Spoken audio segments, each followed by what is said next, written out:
Chrissy, she might actually snort it. Yeah.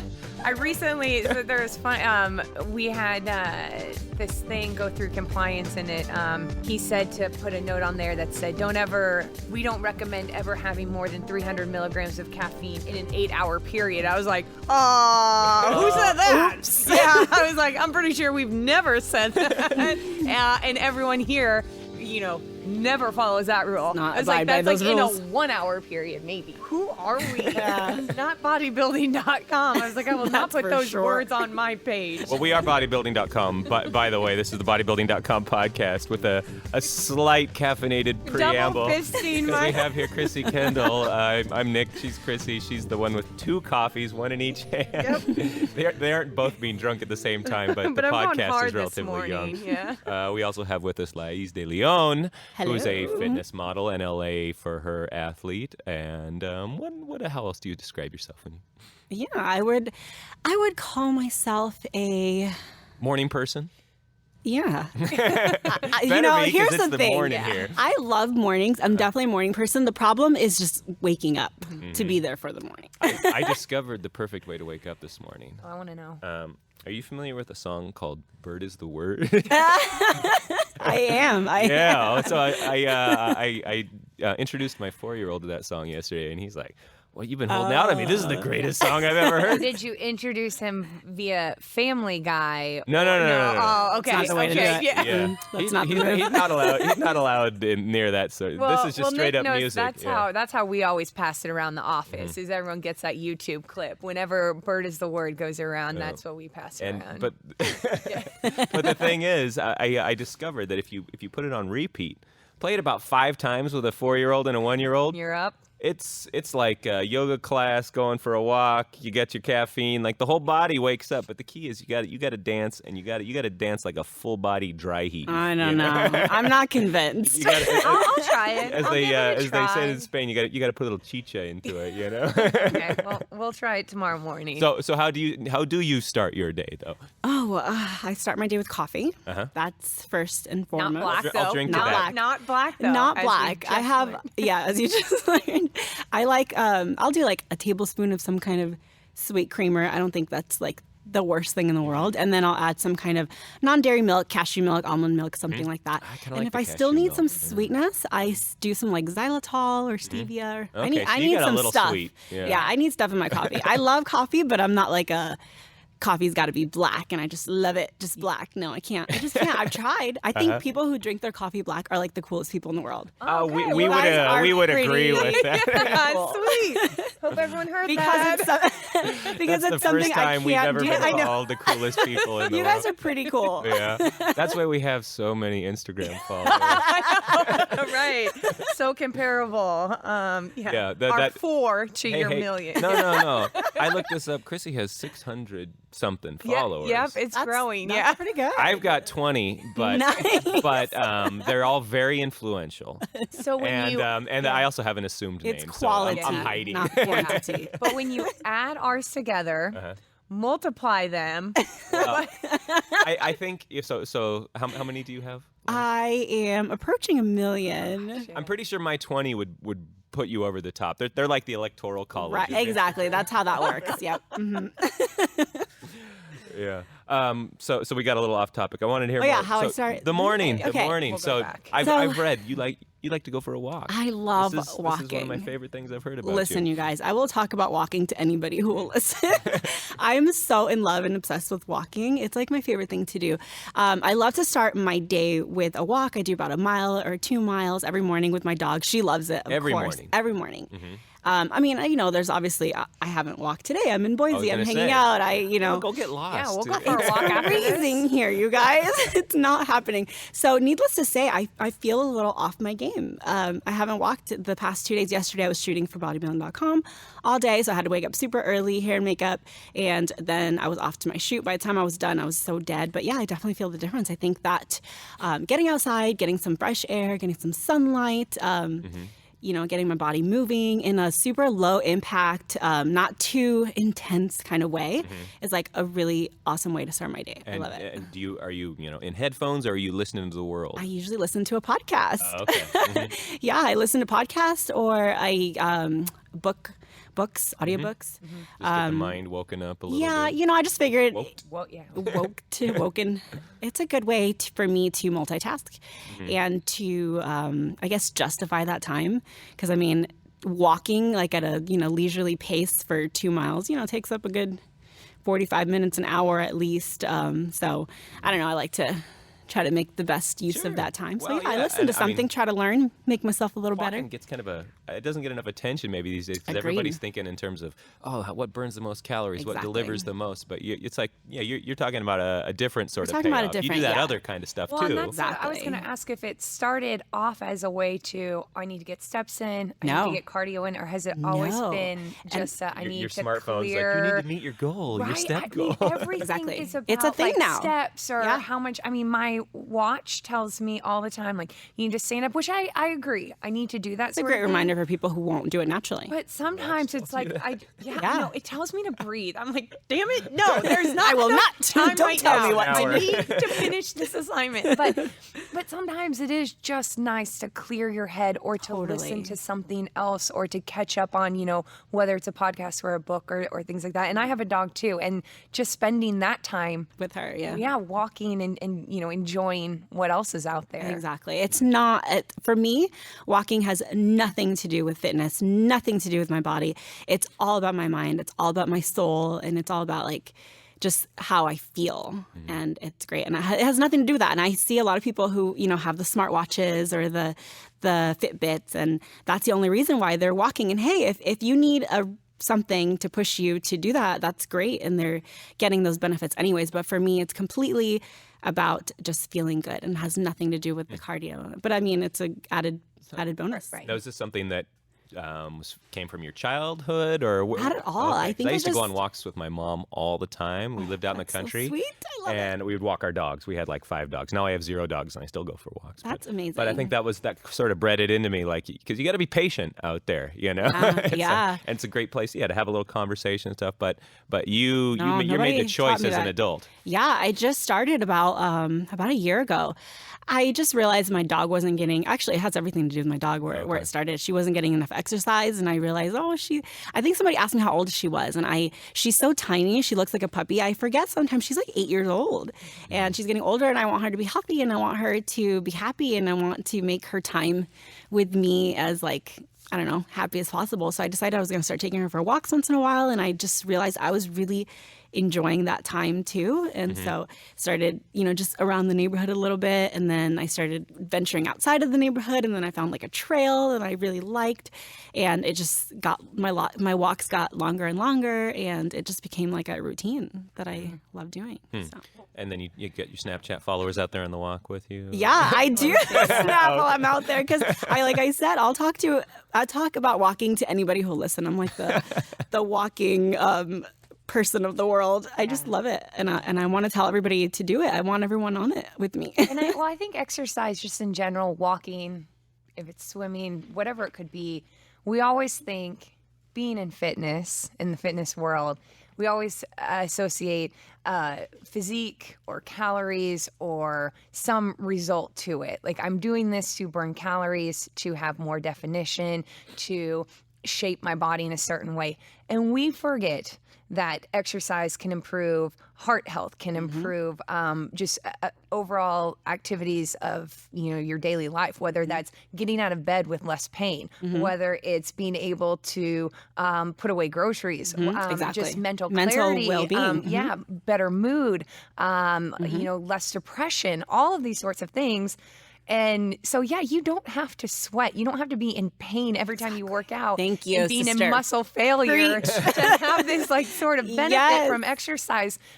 Yes, there's a time and a place for that, but you can also have benefits from exercise that don't require you, to be in the gym all the time, every single day. Yeah, not everything requires you to beat your body up for the abs. Not everything's about growing your booty. Yeah, exactly. Sometimes you just need to move. Because I like when you walk up a hill, you grow your booty a little. Yeah, I agree, but I'm not necessarily walking up any hill, do you guys? I'm just doing the leisurely walk and enjoying every minute of it, and it's not about, and I love that it's not about my body and that I can talk about that, But you seem like you're putting a different sort of message out there than somebody might think also when they think, oh, what's a fitness model, quote unquote fitness model. Totally. They must be burning. They must be cranking on fitness all the time and have a level of commitment and a level of, almost fixation that the rest of us can't even imagine. But I've been looking at a lot of the media you put out there. It looks like an all right life to me. Yeah, I would say my life is pretty badass. And it's not that stressful and it's not that obsessive when it comes to fitness at all. I think I'm just really happy and in a really good place in life, and it doesn't involve obsessing about my body. It doesn't involve beating my body up. But that's not to say that I wasn't there at one point. I was definitely in that mindset at one point, obsessed with, looking a certain way and obsessed with burning a certain amount of calories. Like a certain cardio workout wasn't good enough until I hit a certain amount of calories or, until I was sore and in pain the next day. I was definitely in that place at one point, but it's not like that anymore. So I mean, how do you have it both ways though? Because you show up Bodybuilding.com, you have to be photo ready, you're making a video, you're putting pictures of yourself in bikinis online most days or in workout clothes. How do you have that and not have the super intense fixation part of it? It's your job and your life. Most of us, it's separate. Yeah. We were talking to a bodybuilder named Evan Centopani a couple weeks ago, and he was like, "Yeah, I just I've kind of learned that the pain is part of it, and and he likes the pain, he likes the show prep, but he's preparing for the stage. Yeah, competition. Well. I mean, is that the difference? I think that okay. So I was trying to think about this the other day because I was coming to a realization that I'm not in that crazy obsessed state anymore when it comes to fitness. And I was trying to think of how to explain how you get to a point where you're no longer in that space. And I just think that I don't have a good answer for it because the way I arrived to that point in life was after going through that crazy obsessed time in my life. And I hope that that's not the only way to get to a place where you find balance, but that's just the way I got there. And I think a lot of it does have to do with the fact that I don't compete. I've never competed, and that was never a goal for me. I think that the fact that I've built my following and my platform based on achieving a level of fitness that's attainable, that's realistic, that's natural, that's real. I'm reasonable. Yeah. I'm a woman. I've got some fat in certain places. I don't have a full six pack. I'm not trying to have that. I don't have huge full muscles, but I've achieved, a certain level of definition that I think a lot of women can relate to, can aspire to have because they realize that, most mainstream women don't really want to be super full and muscular. They want to be curvy and super lean either. Even though that does have a certain cachet now that it didn't. And even some of the ones who do aspire to be super full and muscular and lean and shredded have attempted to reach that level, that type of physique, and they realize that it's not easy to do. It's not attainable or realistic for where they are. And then they don't feel good for a long time. Right. There's repercussions. Exactly. Yeah. So then they scale it back, and then they start reevaluating their goals and who they look up to and who they aspire to be like, and they realize, okay, this actually I respect this more because there's more balance involved, and anybody can be extreme. It's the balance that really takes some time and effort and work and dedication, because to reach that level of fitness through a balanced way, it's going to take a lot longer, right? Sure. Would you agree? Yeah, absolutely. Because doing everything extreme, you might get it quickly, but then all the health and mental repercussions of that, are not necessarily worth it. So someone who's sticking it out for the long run to achieve, a nice level of fitness that's not too extreme. Right. Yeah, it's actually, I don't know, I feel like some people are starting to realize that that's actually a little bit more admirable in terms of... obviously you mentioned that you've built up a following. She has, almost 1 million people following what she does every day. And let me be clear. Having 1 million Instagram followers doesn't make you a good person necessarily, because some of the worst people in the world have many of them. Seriously. But it was interesting. there's always a story there. Everybody starts at zero. Right. And, maybe when you put your first post up, which I have here, a picture of this. Oh my goodness. That's her. It's a dog. That's dog my in a baby. Purse. And there were no hashtags, no nothing. It looked like a fairly exploratory post. For all I know, at that point, you were just viewing Instagram as a chance to get more MySpace followers or something. Oh my goodness. I think at that time I was trying to figure out how do you close your MySpace account. Yeah, exactly. There's a lot of blackmail in there.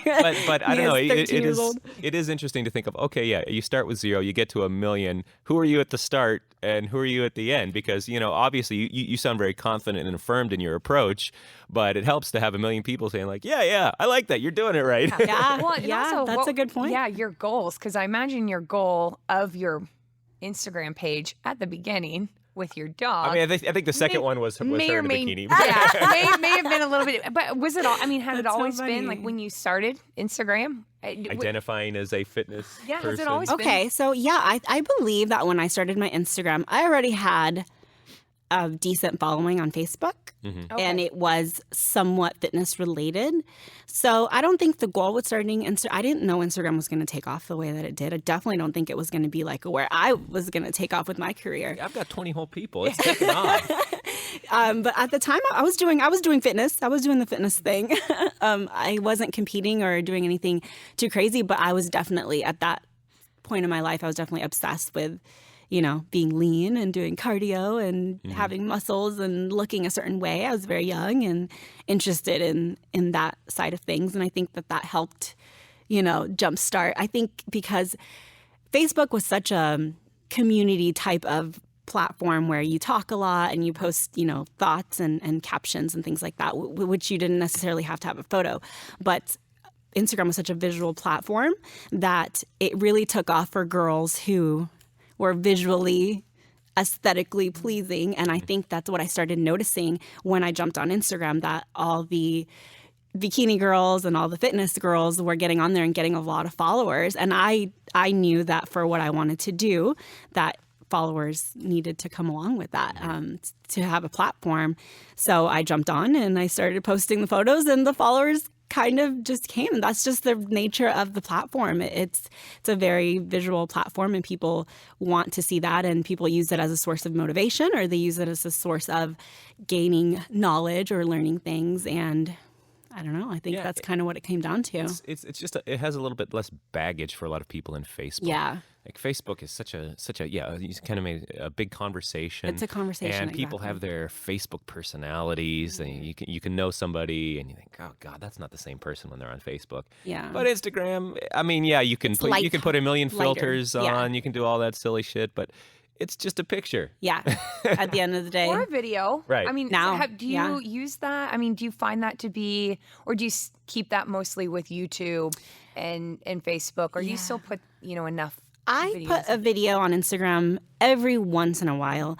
I decided just recently, actually, that I was going to keep Instagram as like a photo platform. And I was going to, because you need to use all your different social channels differently. If you put the same content on every single channel, then people don't need to follow you on every other platform. So I just recently decided that I needed to restructure my social media strategy, I guess. And I was going to use the stories and the Snapchat for like a behind the scenes look on my life.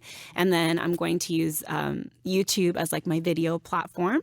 And I'm going to leave Instagram as what I think made me successful on Instagram to begin with was photos and beautiful photos with like a lot of colors. And that's kind of my style. And I think I'm going to move forward like that and kind of leave Instagram as like a photo platform. Mm-hmm. So how much of your brain is working on social media strategy over the course of a day? It's nonstop. Yeah. It's nonstop at this point. It's a full-time job. Is it? I find this fascinating. Like when I hear about this, just because as someone, who is not as well-versed, I guess you could say, into social media. I mean, I'm new-ish into Snapchat. Mm-hmm. I honestly still don't really know what it is. I acted like I did a little while ago. Maybe I'll succumb someday, but I'm pretty sure I like to say I'm a star. I think you'll like it if you give it a shot. I'm a star. I'm one of many of Mark, our audio guy. I'm a star on his channel. He has many followers, but I do a reoccurring role on his Snapchat. But like my Instagram is just mostly my dog for the most part. But but I watch YouTube and I watch it almost like television. Yeah. I subscribe and I have And that's how people are consuming it. Yeah. And to find out that this is people's job, it's their living, and the same thing with Instagram, and to hear how your strategy for this is how I'm gonna keep this channel this way and this one pictures only on this one and video. I mean, it's so interesting. I'm fascinated on how this plans in your head. Yeah, especially because your YouTube channel, what I've seen of it, which looks fairly new. It is. It's fairly new. I'm still getting the hang of it. I think that what I struggle with there is consistency and with the production side of it, because it's very time consuming to edit videos and do it all by myself. So not only do I have to plan content, I have to live my life, I have to stay in shape, I have to do the business side of everything, but I also have to make time to actually shoot the videos, and then I also have to find time to edit. And I'm definitely not a video editor by nature. It doesn't come naturally. It's very difficult. How many cameras are in your life? Like, you got a phone, obviously. I have a phone. I have that little guy over there. That's her. Okay. That's my vlog camera, like the portable one that's like easy to whip out whenever. And then I have a videographer. I have a photographer, and it gets pretty. Have you adjusted? Because I'll watch some people on YouTube, and they're out in public, and they are just talking. They're vlogging. How comfortable are you with that? Okay. I haven't adjusted, and I haven't gotten there yet. I find it really difficult to be videoing and vlogging and just doing that in public. It still doesn't come naturally. Yeah. I am uncomfortable when I have my phone in my car on Bluetooth and I'm talking, because if people look at me and I'm like, people think I'm crazy. weird. Yeah. Or They do. They do. Not to confirm your worst suspicions. I think people are crazy when they're talking in their car too. Yeah, so I do. imagine that you're talking to a camera, Exactly. and that's weird. It's not natural. Yeah. It doesn't come naturally. It takes practice. And to a certain degree, I wonder if it just takes a certain breed of person, because I didn't start my YouTube channel with zero following. I didn't start it with no platform. I started my YouTube channel because my followers genuinely wanted to see more from me. They wanted to see a different side of me. They were asking for workouts, for routines, for recipes, for the things that I have found that have helped me. So they have a shortcut, but it just doesn't come naturally to me. So I'm trying to figure out, like, what's that missing element that I'm missing, that people are able to just talk to a camera, because I'm struggling with it. And my followers genuinely asked me for the things that they want to see. And I'm actually just producing whatever it is they say. That they tell me that they want a skincare routine. Okay, I guess I'm shooting a skincare routine today. They tell me they want a leg workout. Okay, I guess we're gonna go shoot a leg workout today, because I don't know what. So I'm still learning. I'm still figuring it out. But it is a full-time job, and it is very interesting, and I'm very passionate about it, because it's afforded me a lot of awesome opportunities. I'm here talking to you guys on Bodybuilding.com platform podcasts, and I was just shooting tons of content for Bodybuilding.com, and I get to shoot for magazines, and I get so many opportunities from this platform that I'm definitely super motivated and passionate about this social media world, because it gives us so many awesome opportunities. So now, what did you shoot for us yesterday, or with us? A ton of recipes. I think this is my calling, you guys. I think this is what I want to do. Recipes? I just want to shoot recipes all day and eat. I think because you did one other video with us that was like the perfect at-home booty workout or something. Yeah, that one was fun. But shooting recipes is so much from more booties fun. into recipes. Yeah. Well, I mean, you got to eat to grow. Exactly. She knows. I know. That's why I prefer to do it that way. The workouts can come later. Like Shooting recipes is so much fun. It's a lot of fun. So what are some of your go-to recipes that you like? I love anything that I can make in one pan in under 15 minents. Oh, the old one-pot dish. I love anything that I like. So I like scrambles. I like healthy fried rice. I just shot that for my YouTube. Just anything that I can make easy for people, that I can make healthy for myself, and that still tastes good. So give us a good breakfast. A good breakfast. Okay, so How many eggs are in it is the real question. 4. 4. That's the right answer right there. 4 eggs and turkey sausage. Okay. So there's protein involved. And lots of veggies. These are whole eggs too, right? Whole eggs, of course. Are we still doing the whole egg white thing around here? No, we're trying. We're fighting it. We are. Yeah, I've never tasted an egg white to my knowledge. I'm sure there's been an egg white in something that I've eaten, but Yeah, I love the But yolk. we have those reasonable expectations of leanness that you were talking about earlier as well. They're still around. Good. They're still around. But yeah, we I push still for get the all whole those. egg. We push for the Exactly. whole I egg. still get those questions. Well, why are you eating all those eggs? Those are not good for you, and it's crime. frustrating. What- It's what- really the poor little yolk. It needs to be do to loved. you? Yeah, you're just gonna throw it away. Yeah, It's like a exactly. little That's planet. waste. Waste, I tell you. So yeah, definitely 4 whole eggs, lots of veggies, and sometimes I'll even throw in some avocado or some cheese, something to spice it up. I like hot sauce. So yeah, just veggies and lots of eggs and So lots this of is protein. pre-walk or post-walk? This is post-walk Okay, so you like to walk on empty on stomach. empty stomach. Well, on some coffee. Okay, Mhm. I like that. Yeah. One other question about the before and after. When you had 0 followers, how many pull-ups could you do? 0. 0. Oh, see, 100% 0. This is we've discovered the secret. You do more You pull-ups, do pull-ups, you get you more get the followers. This is the Okay. answer. Exclusive That's what right I here. need to do. Get me to 700. I need to start Yeah. doing pull-ups. so you can do 900,000 Yeah. pull-ups. Exactly. One for every Naturally. follower. Oh God. I wish. So let's talk about pull-ups a little bit because I've heard you say that you love pull-ups, like you love walking. I want women who are listening to this to come away with an action plan. Number 1, eat whole eggs. Yes. Number 2, go for a walk. Yes. Number 3, learn to do a pull-up. Yep. I mean, I think you got me Oh down. man, I like this. You This nailed is- it. Okay. You figured me out. Yeah, I think pull-ups are a great goal to aim for. I think that the reason why women either struggle with them or try to stay away from them is because they're humbling. They're just it's discouraging because we don't naturally have that upper body strength. Yeah. Or practice. or They're practice. hard. Right. They are hard. Very No They are hard. so hard, you guys. And the problem is that when something is hard, there's certain kinds of people. You either continue to work on them because you're frustrated, or you're so frustrated that you quit and you just choose to completely omit them from your program. You don't do them at all.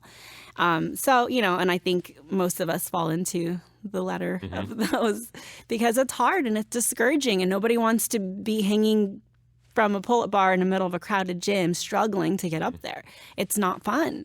It's hard and it takes a long time. And I can't do that many. Maybe I can get like 3 pretty ones before form starts to break down really quickly. And I'm not afraid to admit that because I know how hard it is. And people need to hear that it doesn't come quickly. It doesn't come easily. But yeah, I love pull-ups because, if I can do a few, I feel like a badass in the gym. So what's the road from 0 to 3 Yeah. look like? I was though? gonna Is say, it like, practicing it progression. often Any or is it tricks? yeah? It's a little bit of 'Cause everybody has a different answer for this. We Right. have 5 different articles that we've run in the Yeah. last 2 years that are, hey ladies, to how to get do your a first pull-up. pull-up. They all have a Right. different Yeah. different approach method. to it. Interesting. I would be interested to. Well, and there's always, some of those. I'm not a fan of the machine assisted Me neither. pull-up. I just tell find everyone it to stay far awkward. away. And Agree. it's never helped me. Yep, it That's doesn't. the thing is, it doesn't I seem like feel it like helps much. It's not. Yeah. I feel like it puts me out of position, and it doesn't replicate really the A proper Yeah. pull-up. So I'm I interested. agree. I always like to know how, if I could do 0 to how I got to do my first one. Was it doing banded? Was it doing negatives? Was it doing assisted? Flex hangs, Yeah. I have a video on my fitness channel actually that I was going to show you guys. I know your viewers can't see it, but I actually tell all my ladies to stay far away from that assisted pull-up machine because it doesn't mimic an actual real pull-up, and it's so easy to cheat on that machine because by just simply bending at the hip a little bit, you are forcing the machine to lift you up and just shoot you up, and you No never core learn that engagement way. and Right. I feel like the people who use that machine never progress out of that machine. For me, the trick has been progression. Like you said, working the negative, a lot of lat pull downs, using the band and the band. The band is the key, I think. Just because it puts you in the actual real pull-up position, and it trains you to use the right muscles to get you up, and you just learn what it's supposed to feel like to actually do the pull-up. And then you can buy the bands in lots of different resistance levels, so you can work your way up. And then, just training back. I think it just comes back down to volume, training the back, learning how to truly activate your back muscles, and mimicking a true proper pull-up with the band.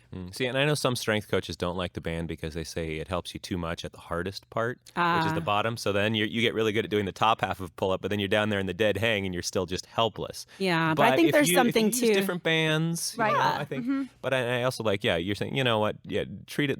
You got to reinforce those muscles a little bit too. Simply beating your head against pull-ups once a week or twice a week, 3 times a week, if you can't do, and probably is not going to get you there. Right. You know? Right. I definitely believe in training half of the rep and getting really strong in one part, and I think that's going to help you in the other part of it. So yeah, maybe you get really good at that easier part of the rep, and then you are naturally going to get stronger, and then the harder part of the rep is going to continue to get easier and easier. Yeah. You did a lot of those scapular retractions and hangs that you were mentioning before. Oh, yeah. Love those hanging. are To engage the lats. Yeah, just kind of working the that different called? range. Brachiation? Is that brachiation? Yeah, the Muscle? just, yeah. yeah. I don't know. They're hard. For me, I will say just getting comfortable with the movement, and which is why I didn't like the machine. So even if it was just bands or if it was partner assisted, just getting my body to do the movement repetitively, just trained. It was just more of like a neurological thing. Like Absolutely. Get my brain to work Activate with your my lats, lats. to work with my arms, and be like, this is what you're supposed to be doing. Figure out a way to do it. I Let's absolutely go. agree. That is where the disconnect lies with the girls. I think they're having a hard time really feeling their lats and really using that muscle and just training that mind-muscle connection, because it is a mental thing as well. I really believe that. I just worked with a group of girls because mostly I do online coaching, online training, and I post my workouts, but it's easy for someone to see someone do something and try to mimic that motion and not get it right, as opposed to having somebody right there. And I just recently did a live camp in my hometown, and I worked with a small group of girls, and we went over form, and I was just more shocked than I thought I would be about how difficult it is. And it puts you back in that beginner state where you remember, oh yeah, I remember that was hard. I didn't know where my lats were. I didn't know how to activate them. I didn't know how to get my brain to send that connection to that muscle to recruit it properly. I just used my arms. And it's so easy to just try to mimic a motion and not get it right. So I think that's also where the disconnect lies. Well, for sure. And I think for a lot of women who set a goal like that, they think of it as a strength goal too, right? It's, I'm not thinking of it as a bodybuilding sort of goal, a muscle goal to do a pull-up, but the one real advantage that I do see in bodybuilding style training is that there is that focus on that mind-muscle connection where you start with reps and you learn to feel the muscle working. That can teach you so much, you know. And yeah, I've been as guilty as anybody. Thinking, no, I don't want to train like a bodybuilder. I want to be an athlete. I want to be a strong guy. But a little bit of that just reps and focus can just totally transform someone, especially in a muscle like the lats, which are, you know, so asleep in so many different people. I was thinking she'd probably love to know about the glats also.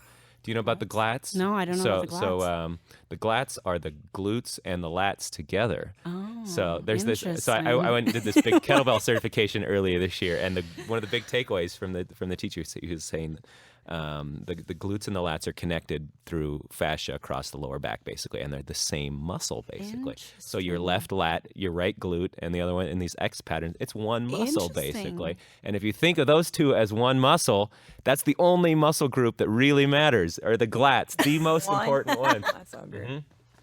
Very interesting. You're into I need to do some research. I'll be reading about these glats. No. I'm going to train my glats today. That's the name of my band. Is the glats. Oh my goodness. Okay, so we have marching orders: pull up, walk, whole legs. Anything else you want aside from follow me so I can get up to 1 million followers? Yes. Any other takeaways? Push to 1 million. Yeah. Any other takeaways? What are the major priorities that you want to impart to somebody who when they come to you, when they go to a camp? You say, you know what, ladies, this is kind of how maybe you're doing it wrong. Think about it this way. I think that I feel like that the whole mind-muscle connection thing has really become like my mission lately. Oh, I'm that's just a good seeing mission. Mind-muscle mission. Yeah, I'm just seeing such a disconnect when I see people in the gym. When I work with the girls one-on-one. I think the problem is that everybody is just trying to mimic a motion and just get through it. So they're trying to essentially get the weight from point A to point B by all means necessary. And it doesn't, and they're not really thinking about, well, what is the goal here? What's the purpose? What's the primary mover?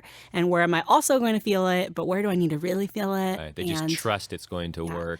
I think it comes down to self-awareness and mind-muscle connection. And I think that's where people who come to me and tell me that they've been training for this long, they're just not seeing results. And I just feel like I see it time and time again. People are just not really focused on the goal. They're focused on, okay, A to B, and just get through these reps. Just get through them. And that means I did them. I did it. I did the workout. Why isn't it not working?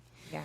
And I think it really just comes down to mind-muscle connection. And I know that there's a lot of skeptics out there, or a lot of critics out there about the whole mind-muscle connection thing. They think that it's physics. If you just do the exercises and you do proper form, then you're going to activate the proper muscles. But I disagree. I feel like I can mimic a motion like a champ and completely not engage the right muscles. Sure. I really feel like I can do it without.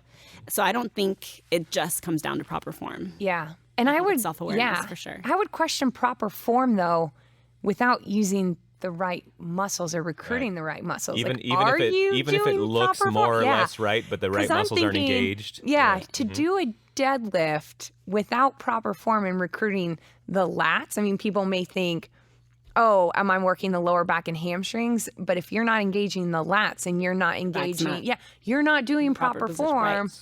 The glats. Sorry, correction, the glats. So but I agree with you that I don't think you can have proper form and really recruit all the correct muscles to their full potential without having a mind-muscle connection on that. And I think training that mind-muscle connection is really the key.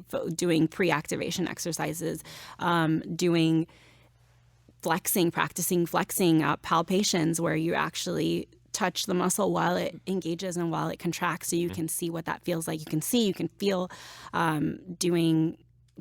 teaching people proper cues about how to engage and how to initiate a movement. So it's not just about, again, A to B, like you were saying, that hang and that contraction, that scapular contraction is how you initiate it properly, because I can lift myself up with my arms and my elbows and every joint in my body by never truly engaging my lats. And I think that No, I like that approach, because it could be easy to say, like, well, the answer is you need a trainer to sit there and poke you in the lats while you're doing this, which might help, but you can do it yourself with just a focus on muscular control, which is at the turn of the century, Eugene Sandow and all the old great strongmen, they were all muscle control specialists too. They would go up on stage and isolate individual muscles to flex for their screaming fans. Right. But that was a lot of those guys felt that was the key. Once you learn to control consciously a muscle and you can access it, then you know what to do with it. But until then, it's just, and I think especially because we sit so much now, everybody has different compensatory activities they do. They have different ways of sitting, standing, and you can have a part of your body that's totally off limits to you until you poke it into life. Right. And you don't have to do it every set, every rep. I don't have to have someone there poking my lats to be like, are you using it? Are you using it? But it's a good reminder. Exactly. It's when you're teaching a new lift to a client or to a lady that you're working with, making sure that this is where you should be feeling it. This is how it should feel. Making sure that they're getting the correct movement, working the right muscles. And then once they're getting comfortable with it, I mean, every time I do a pull-up or a lat pull-down or a squat, where I'm not thinking of every single muscle, am I contracting it? Then my head is going to explode. Right. But it's a good reminder. Right. Or if I feel like something's off, it's a checklist.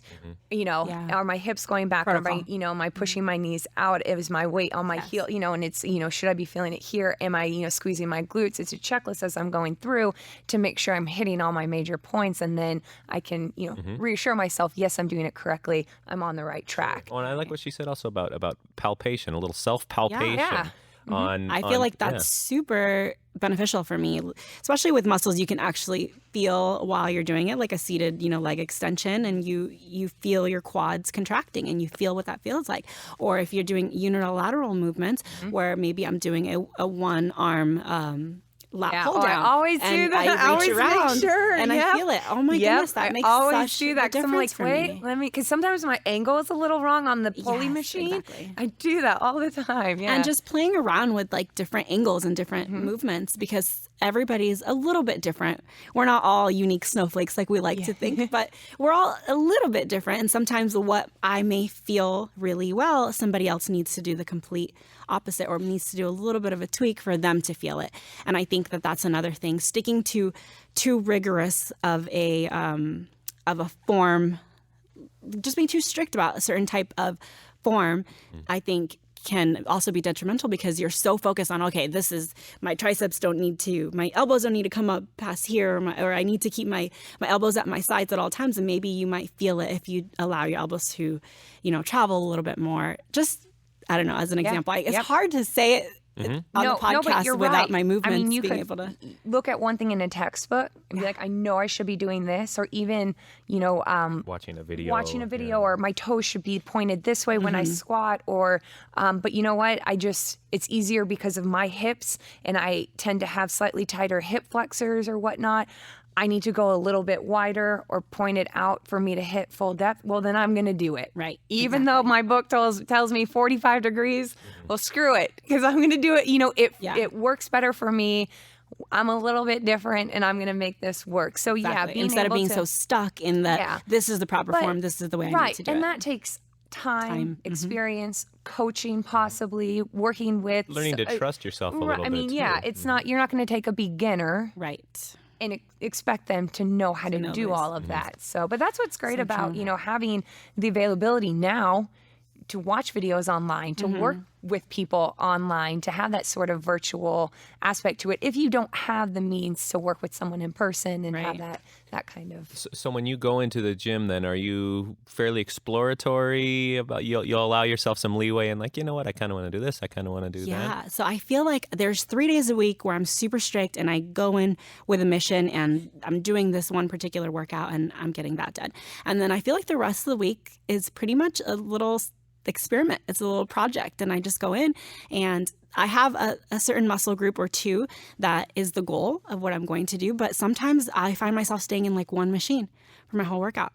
And sometimes, even though, you have your 3 sets or 4 set usuals, I might do 6 to 10 sets at one machine. You're feeling it. If I'm feeling it. And triceps are a good example of this. I have a hard time feeling my triceps with a lot of the tricep workouts, but just the regular tricep press down is where I feel it. So I try that, and I play around with it with different rep schemes, with different amounts of sets, with different hand positionings, different bars, a rope, a handle, one arm, both arms.